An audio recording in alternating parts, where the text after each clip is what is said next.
Hello friends, today we will discuss the important topic of Indian economic is balance of payment. Balance of payment जो है micro economics का भी important topic है, international economics का भी important topic है, as well as ये Indian economics में भी बहुत काम आता है, तो इसको भी हमें जानना जरूरी है। बैलेंस ऑफ पेमेंट होता क्या है, पहले मैं एक बार थोड़ा सा आपको बताना चाहूँगी।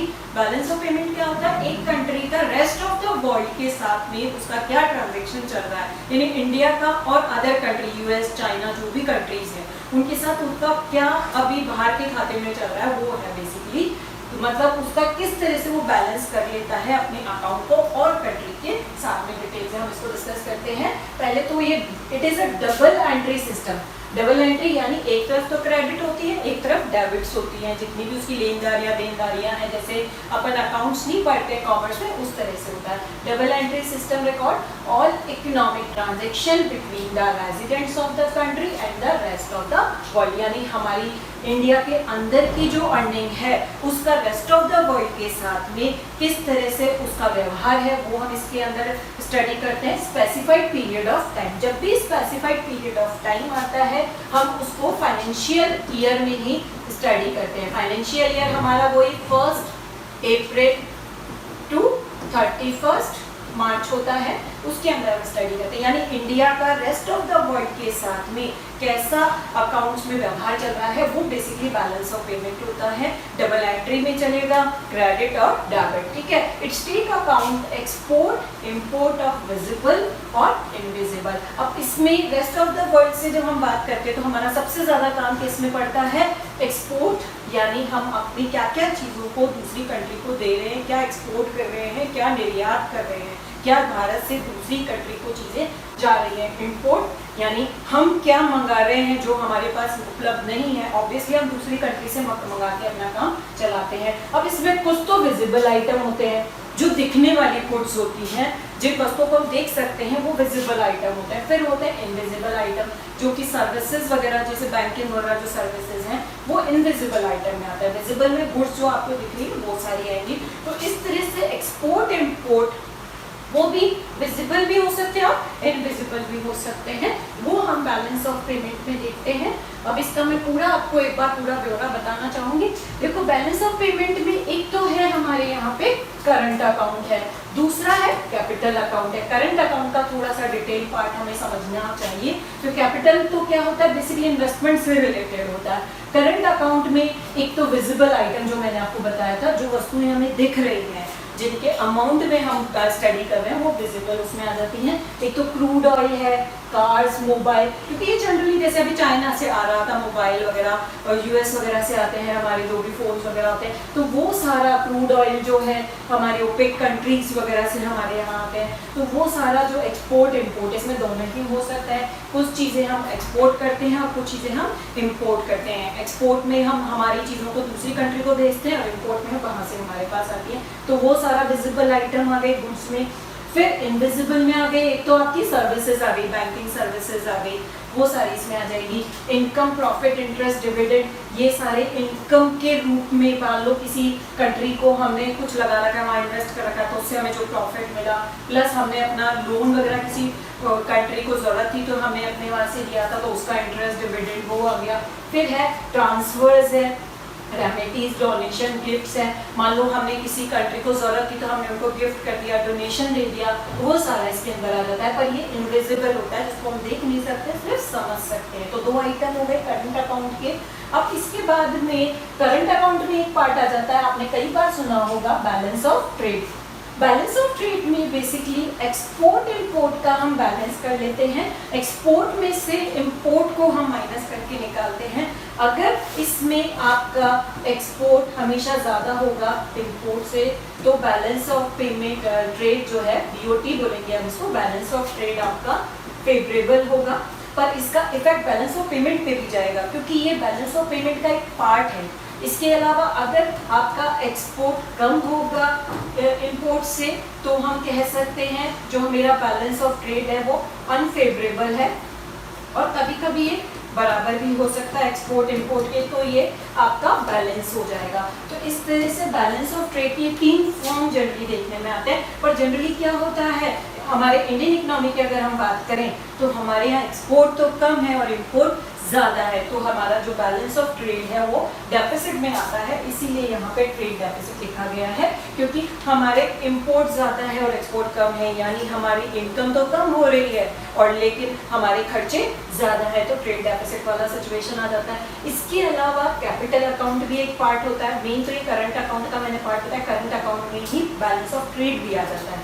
फिर बात करेंगे कैपिटल अकाउंट की। कैपिटल अकाउंट में एक तो इन्वेस्टमेंट वाला पार्ट हम ले लेते हैं, क्योंकि इन्वेस्टमेंट इसमें लॉन्ग टर्म का चलता है। आपने नाम सुना होगा FDI, जिसको हम इंग्लिश में पूरा फुल फॉर्म में बोलेंगे फॉरेन डायरेक्ट इन्वेस्टमेंट। ठीक है, इसमें क्या होता है, MNCs वगैरह कंट्री में आकर के अपना सेटअप तैयार कर देती हैं और उसमें जो लगा के उसको फॉरेन डायरेक्ट इन्वेस्टमेंट बोला जाता है। फिर होता है एक फॉरेन इंस्टीट्यूशनल इन्वेस्टमेंट, इसमें शेयर मार्केट या कैपिटल मार्केट में जो अपना इन्वेस्टमेंट कर देती है उसको फॉरेन इंस्टीट्यूशनल इन्वेस्टमेंट बोला जाता है।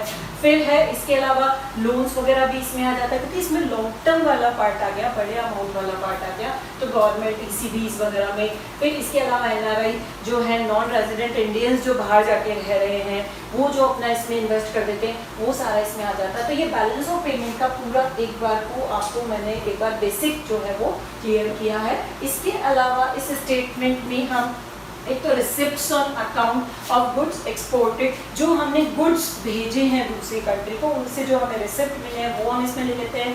सर्विसेज हमने जो रेंडर्ड कर रखी हैं, सर्विसेज जो हमने काम पे लगा रखी है वो आ जाती हैं। कैपिटल रिसीव्ड बाय रेजिडेंट्स हैं, जो हमारे रेजिडेंट्स में जो रह रहे हैं कंट्री में, उनकी जो कैपिटल रिसिप्ट्स हैं वो इसमें आ जाती हैं। पेमेंट्स ऑफ रेजिडेंट्स आ जाता है, capital transfer to foreign countries को हमने ट्रांसफर कर रखा है वो सारा आ जाता है। तो यानी इसमें इनकम और एक्सपेंडिचर दोनों फॉर्म में पैसा हमारा बैलेंस ऑफ पेमेंट में आ जाता है।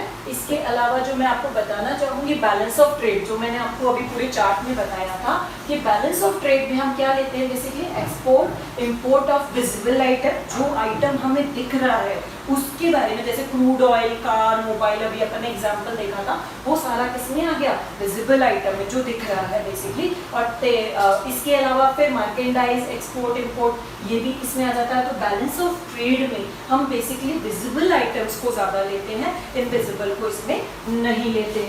फिर नेक्स्ट जो मैं आपको बताना चाहूँगी component of balance of payment है। अभी मैंने आपको उसमें चार्ट में भी बताया था कि हमारे दो होते हैं, एक तो करंट अकाउंट होता है, कैपिटल अकाउंट होता है, जिसको अपने डिटेल में विजिबल, इनविजिबल सारे आइटम में एक बार को डिस्कस कर लिया था। तो ये दो मेन कंपोनेंट है जो बैलेंस ऑफ पेमेंट में हमेशा पाए जाते हैं।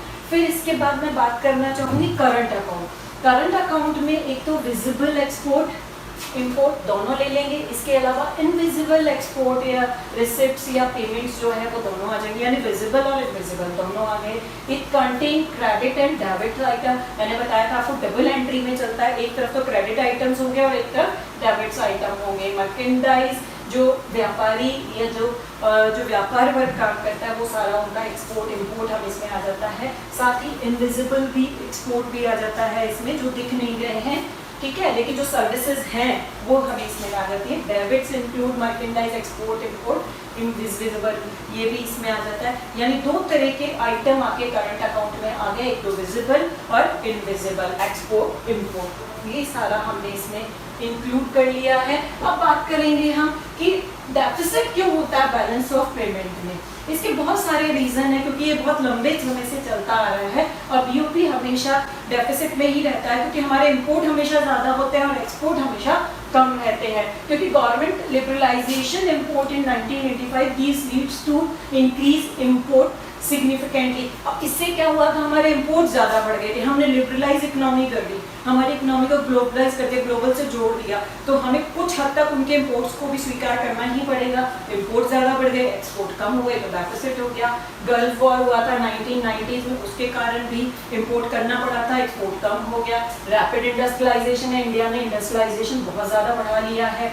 हम capital imports of capital goods जो हैं उनका हम इंपोर्ट करते हैं, टेक्नोलॉजी का करते हैं, ये काफ़ी एक्सपेंसिव होता है तो उससे खर्चा बढ़ जाता है, तो ट्रेड डेफिसिट आ जाता है। स्लो ग्रोथ ऑफ इनविजिबल्स है, जो इनविजिबल सर्विसेज वगैरह है उनमें ग्रोथ नहीं हो रहा है जितना कि इनमें हो रहा है। इसके अलावा डिवैल्यूएशन है, डिवैल्यूएशन क्या होता है? बेसिकली करेंसी की वैल्यू को कम करना, क्योंकि एक्सपोर्ट बढ़ाने के लिए किया जाता है, तो उसके कारण भी उसमें रुपीज अगेंस्ट इम्पोर्टिंग कंट्रीज, तो उसके कारण भी हमारे ट्रेड डेफिसिट हुआ है। 1991 का जो क्राइसिस आया था उसके कारण एक्सपोर्ट हमारे कम है, इंपोर्ट ज़्यादा है। वैसे तो एक्सपोर्ट अगर बढ़ते हैं तो बीओटी जो है वो हमारा फेवरेबल होता है, लेकिन हमारे हमेशा एक्सपोर्ट तो कम रहते हैं, इंपोर्ट ज़्यादा होता है। अभी तक हम लोग चाइनीज़ माल को बहुत ज़्यादा प्रेफर कर रहे थे, वो तो अब नरेंद्र मोदी जी ने बोला है, जब से हमारा उनसे थोड़ा संपर्क चाइना से खराब हो रहा है, क्योंकि चाइना ने भी कोविड-19 की प्रॉब्लम पैदा कर दी, तो उससे हम क्या कर रहे हैं, चाइनीज़ माल का अपोज कर रहे हैं, तब से थोड़ा सा कम हो रहा है, नहीं तो इंपोर्ट बहुत था चाइना से हमारा। अब मैं बताना चाहूँगी आपको कैपिटल अकाउंट। कैपिटल अकाउंट में एक तो प्राइवेट कैपिटल आ जाती है, पर्सनल जो प्राइवेट एमएनसीज वगैरह का कैपिटल होता है वो आ जाता है, बैंकिंग कैपिटल आ जाती है, मान लो फॉरेन की कोई बैंक है, आईएमएफ है, वर्ल्ड बैंक है, इनका जो कैपिटल है, ऑफिशियल कैपिटल है, ये 3 पार्ट है कैपिटल अकाउंट के, जिसमें एफडीआई, एफआईआई सब इनका इन्वेस्टमेंट वगैरह सब आ जाता है। कैपिटल अकाउंट भी इसका एक मेजर पार्ट है। इसके अलावा जो करंट सिचुएशन है बैलेंस ऑफ पेमेंट की, वो इंडिया का जो करंट अकाउंट बैलेंस जो है वो marginal surplus of USD 0.6 billion है, जो कि जीडीपी का 0.1% हम कह सकते हैं अभी हमारे इस क्वार्टर में पाया गया, जबकि पहले हमने 4.7% बिलियन इन जनवरी मार्च 2019 में था, यानी अभी हमारा 0.1% है।